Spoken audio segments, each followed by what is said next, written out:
बंधु माने आजिर एही कार्यक्रम को आपण मानक स्वागत। आजिर एही कार्यक्रमटी कुंभ राशि व्यक्तिविशेष मानक पई बहुत गुरुत्वपूर्ण अटे। बंधु माने आगामी 7 दिन मध्य आपणकर जीवन को एक बड़ परिवर्तन आसीबा पई जाउची। ब्रह्मांड यार संकेत देउची। आपण व्यक्तिगत भाव अनुभव करिवे जे ग्रह माने सेमानंकर प्रभाव पकाइबा आरंभ करिसेंती। आपणक पई बड़ ग्रह परिवर्तन आरंभ हेउची। देवता मानंकर गुरु देवगुरु बृहस्पति एवं शुक्र आपणकर षष्ठ भाव गोचर करिवे एकत्र। यह आपणक उपरे केउ भली प्रभाव पकाइब? आपणकर भाग्य चमकिब ना संघर्ष जारी रहिब? आगामी 7 दिन मध्य आपणकर आर्थिक परिस्थिति किपरि रहिब? आपण एठारे समस्त उत्तर पाइबे।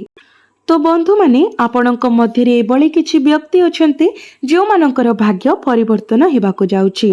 आपण महान सफलता पाइबा पई जाउछंती, किंतु किछि जिनिस अछि जहां आपणको मने रखिबाको पड़िबो। आपणको निर्दिष्ट विपद को एडाइबाको पड़िबो। गत किछि मास किंबा सप्ताह धरि भूल गुड़िक घटुछि। यह निश्चित भावरे आपणकर निज कार्य जोगु नुहे, बरं ग्रह संयोजन जोगु।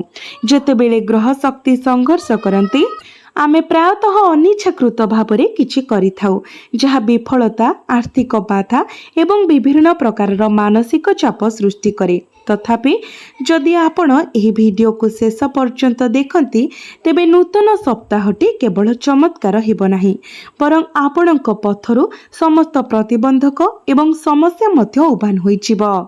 एहा सहित वीडियोर शेषरे आपण एक प्रतिकार पाइबे, जहा एही आगामी 7 दिन मध्य जदि आपण पालन करंती तो आपण आपणकर भाग्य को शीघ्र परिवर्तन करि पारिबे।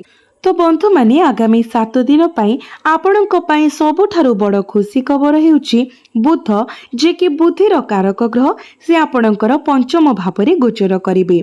पूर्वरु बुध एवं शुक्र एकत्र थिले, जहा यार प्रभाव को सीमित करिथिला। तथापि पाखापाखि ग्रह परिवर्तन घटिबा सहित विशेष करी शुक्र बृहस्पति सहित जोग देबा पई षष्ठ भावरे प्रवेश करिबा सहित बुध संपूर्ण सक्रिय हेबा पई जाउछंती, जहा फलरे छात्र छात्री मानक पई एक शुभ समय आरंभ हेबा पई जाउछि। कारण बुध पंचम भावरे आपणकर भाग्य को बाधा देउथिबा बाधा गुडी को दूर करिबा पई जाउछंती। आपण गुप्त भावरे अनुभव करिथिबे जे आपणक पई किछि करा जाई पारिबो नाही। आपणकर भाग्य खराब थिला किंबा ईश्वर आपणको आउ किछि देबे नाही, किंतु जेपरि कुहा जाए भगवान को न्याय विलंब होई पारे, किंतु एहाको केबे भी प्रत्याख्यान करा जाए नाही। एवं जेतेबेले सर्वशक्तिमान आशीर्वाद प्रदान करती से प्रचुर परिमाण रे ताहा करती। आगामी 7 दिन मध्य बुधंकर कृपा जोगु भविष्यत समस्त छात्रंक पई उज्जवल देखा जाउछि। आपण आपणकर अध्ययन, परीक्षा फलाफल किंबा प्रशिक्षण संबंधी उत्कृष्ट खबर पाई पारिबे एवं एक गुरुत्वपूर्ण माइल खुंट हासिल करि पारिबे। सफलता आपणकर द्वार रे ठक ठक करिबो। एहाकु स्वागत करिबाको निश्चित करंतु। जदि आपण आलस्यर बसवर्ती करंती, आजिर काम को काली पई पकाई रखंती, एभली मनोभाव निज भितरे रखंती, तेबे सफलता केवल द्वारस्थ होई जाई पारे। तेबे एहाकु हृदयंगम करंतु। शुभ खबर आगको बढ़िबा। एबे मो आपनको 3टी प्रतिकूल ग्रह प्रभाव विषय मध्य कहिबी। जेपरि ग्रह माने कार्य को त्वरान्वित करंती, सेही बळे से माने प्रतिक्रिया मध्य सृष्टि करंती। तो बंधु माने एही वीडियो रे मो आपनको सकारात्मक दिग गुड़िक सहित आपनको ग्रहण करिबाको थिबा सतर्कता गुड़िक विषय मध्य कहिबी एवं नकारात्मक फलाफल को रोकिबा पई भूल गुड़िक एडाइबा पई मध्य किछि परामर्श देबी। सेति पई वीडियो को शेष पर्यंत देखंतु एवं वीडियो को लाइक करी चैनल टी को सब्सक्राइब करि दियंतु। कमेंट बॉक्स रे भक्ति एवं श्रद्धार सहित जय श्री जगन्नाथ, जय मां लक्ष्मी अवश्य लिखंतु। तो बंधु माने ग्रह परिवर्तन संपर्क रे द्वितीय प्रमुख खबर उपरे ध्यान दियंतु। ग्रह मानकर सेनापति मंगल वर्तमान आपणकर तृतीय भावरे अछंती। मंगल हेउछंती एपरि ग्रह जे हमको उत्साह एवं शक्ति रे पूर्ण करंती। जेतेबेले मंगल आपणकर तृतीय भावरे गोचर करूछंती, यह स्वाभाविक भावरे आपणकर आत्मविश्वास को वृद्धि करे। आपण किछि समय धरि बहुत हताशा अनुभव करुथिले, प्रश्न करुथिले जे एही जिनिस गुड़िक आपणक सहित काहेकि घटुछि। आपण जो मानकु विश्वास एवं समर्थन करिथिले सेमाने काहेकि आपणको विश्वासघात करिवे किंबा आपणकर अक्लांत दिन राति प्रयास काहेकि फलाफल देउनथिला। आपण भाबुथिले जे प्रकृत समस्या केउठारे अछि। किछि समय पाई ग्रह संयोजन आपणक सपक्षरे काम करुनथिला, किंतु जून मास एवं वर्तमानर ग्रह स्थान एते चमत्कार देखा जाउछि जे भयर समस्त कारण उभान होई जाइछि। तृतीय भावरे मंगल अत्यंत सकारात्मक प्रमाणित हेबे। यह आपणकर आत्मविश्वास को एक नूतन स्तर को उठाइब। मंगल आपणको सेही समस्त कार्य विजय आनिबा पई जाउछंती जहा आपण पूर्वरु करबाको संकोच करिथिले, भय करुथिले जे आपण सेगुड़िको परिचालना करि परिबे कि नाही। परवर्ती एवं सबुठारु गुरुत्वपूर्ण विकास आपणकर शासक ग्रह सहित जड़ित। कुंभ राशिर व्यक्ति विशेष मानक पई भगवान शनि हेउछंती आपणक राशिर अधिपति एवं धन भावरे तांकर कर गोचर कौनसी साधारण कथा नुहे। तो आगामी 7 दिन रे शनिदेव जो फलाफल देबाकु जाउछंती ताहा आपणको आश्चर्य करिदेब। धन भावरे शनिंकर गोचर वर्ष वर्ष पूर्वरु करा जाइथिबा निवेश एही सप्ताह रे रिटर्न पाइबार संभावना अछि। ऋण टंका फेरी पाइबा किंबा पूर्वरु अटकी रहिथिबा पांठी पुनरुद्धार हेबार संभावना अछि। यह व्यतीत शनि अप्रत्याशित उत्सरू आर्थिक लाभर संभावना सृष्टि करुछंती। जो स्थान गुड़िक आपण चिंता करिनथिले किंतु एतिके नुहे। आगामी 7 दिन रे शुक्र एक बड़ गोचर दे आपणकर षष्ठ भावरे प्रवेश करिवे। गुरु पूर्वरु ही आपणकर षष्ठ भावरे गोचर करुछंती। गुरु एवं शुक्रंकर ही संयोग आपणकर जीवन रे शुभ परिवर्तन आनिबाकु जाउछि।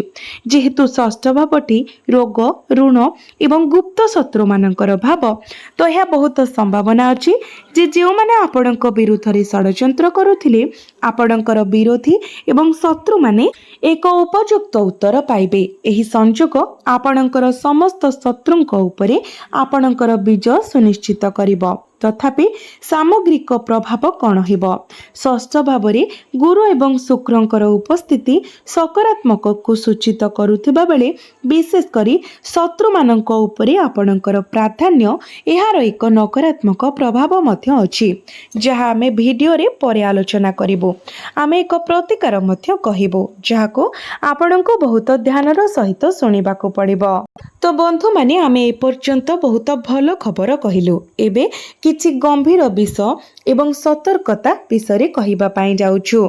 जदि एही भूल गुड़ी को आपण निज पाखरु दूर न करूछंती तेबे आपणक पाखको आसुथिबा धन आपणक हातरु खसी जाई पारे। तो बंधु माने प्राथमिक प्रतिकूल प्रभाव राहु लग्न रे गोचर करिबारु सृष्टि हुए। जेतेबेले राहु प्रथम भावरे गोचर करंती से आमको भ्रमित करंती, द्वंद्वरे पकाई थांती एवं विचलित करी थांती। प्रायतः आमको खराब निष्पत्ति नेबाको प्रबताई थांती। एक परिस्थिति जहाँ आगामी 7 दिन रे देखा जाई पारे। आपण निजको मानसिक भावरे अस्थिर पाई पारंती। आपण काहाकू किछि काहेकि कहिले बोली प्रश्न करि पारंती। जेतेबेले राहु प्रथम भावरे थांती सेतेबेले एपरि द्वंद्व आसी थाए। आपण भाबुथिबे मु एभଳି किपरि कहि पारिली किंबा सेई व्यक्ति मो सहित एपरि किपरि कथा होई पारिले। आपण मानसिक भ्रम सृष्टि करि पारंती जहाँ आपणको अजथा कष्ट देई थाए एवं निजको नष्ट करिबा पाई आपण निष्पत्ति नेई पारंती। जेपरि कि भूल व्यक्ति को विश्वास करिबा किंबा भल व्यक्ति ठारू दूरेई जिबा। एही प्रकारर परिस्थिति सृष्टि होई पारे। तेणु आमे आपणको अत्यंत सतर्क रहिबाको अनुरोध करूछु। राहु आपणको भ्रमित करिबाको चेष्टा करिवे। संभाव्य भावरे आपणको अवसाद आडको ठेली देबे। तथापि आपणको आपणकर जीवन को उपभोग करिबा उपरे ध्यान देबाको पड़िबो एवं राहुर फासरे पड़िबाको एडाइबाको पड़िबो। एही समय भगवान शनि आर्थिक लाभ आणुछंती। गुरु एवं शुक्र आपणको शत्रु मानक उपरे विजयी करिबारे साहाय्य करूछंती। मंगल आपणको आत्मविश्वास को वृद्धि करूछंती एवं बुध छात्र मानक लाभ देउछंती। तेणु भयरे बंचिबा परिवर्ते जदि आपण साहसर सहित परिस्थितिर सम्मुखीन हुअंती तेबे राहु किंबा केतु केही आपणको कोनोसी क्षति पहुँचाई पारिबे नाही। सप्तम भावरे केतुंकर उपस्थिति आपणकर वैवाहिक जीवन एवं व्यावसायिक कारोबार उभय पाई नकारात्मक देखा जाउछि। दयाकरी एही सप्ताहरे सतर्कतार सहित चलंतु। अहंकार संघर्ष सृष्टि होई पारे। एपरी परिस्थिति जोठारे आपण जिद धरिबे मु ठीक कहूछि, मु जहा कहूछि ताहा संपूर्ण सत्य, किंबा मो उपरे केही नुहे, मु जेपरि निर्देश दिए सेही परि घटिब। एपरि जिदखोर एवं अटल मनोभाव आपणकर वैवाहिक जीवन पाई क्षतिकारक साब्यस्त होई पारे। अहंकार संघर्ष प्रायतः हार मानिबाको मना करिबार सृष्टि हुए। तथापि संपर्क गठन एवं बजाय रखिबा पाई नम्रता आवश्यक।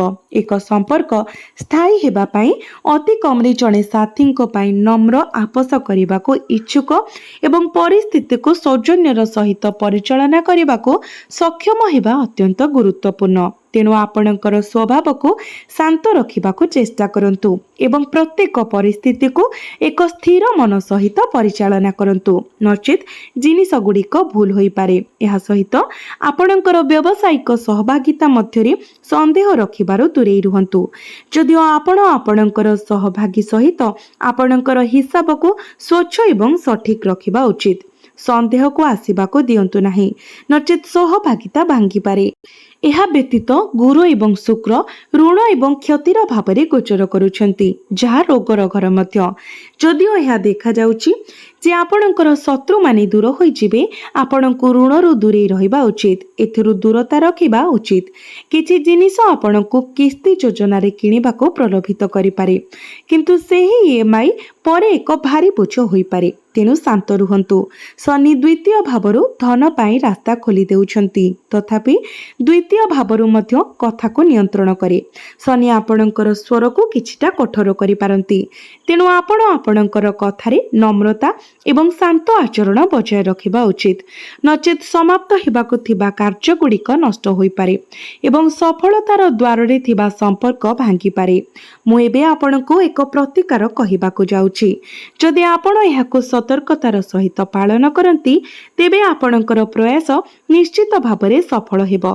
आपणको केवल प्रति सोमवार शिवलिंगरे कला तिल मिश्रित कंचा क्षीर अर्पण करने पड़िबो। यह आपणकर लग्न गोचर करुथबा राहु को शांत करिबो। आउ एक प्रतिकार हेउची प्रत्येक मंगलवार एवं शनिवार हनुमान चालीसा पाठ करंतु एवं पक्षी मानकु शस्य खाइबाको दियंतु। जदि पारुछंती तो तामसिक भोजन ठारू दूरे रुहंतु, अर्थात माछ मांस कौनसी निशा द्रव्य सेवन ठारू दूरे रुहंतु। एही उपचार गुड़िक आपणकर भाग्य को मजबूत करिबो एवं ग्रह मानकर प्रतिकूल स्थिति आपणको रक्षा करिबो। तेबे बंधु माने आपणकर जीवन मंगलमय हेउ, एहा ईश्वरक निकटरे मोर प्रार्थना। धन्यवाद।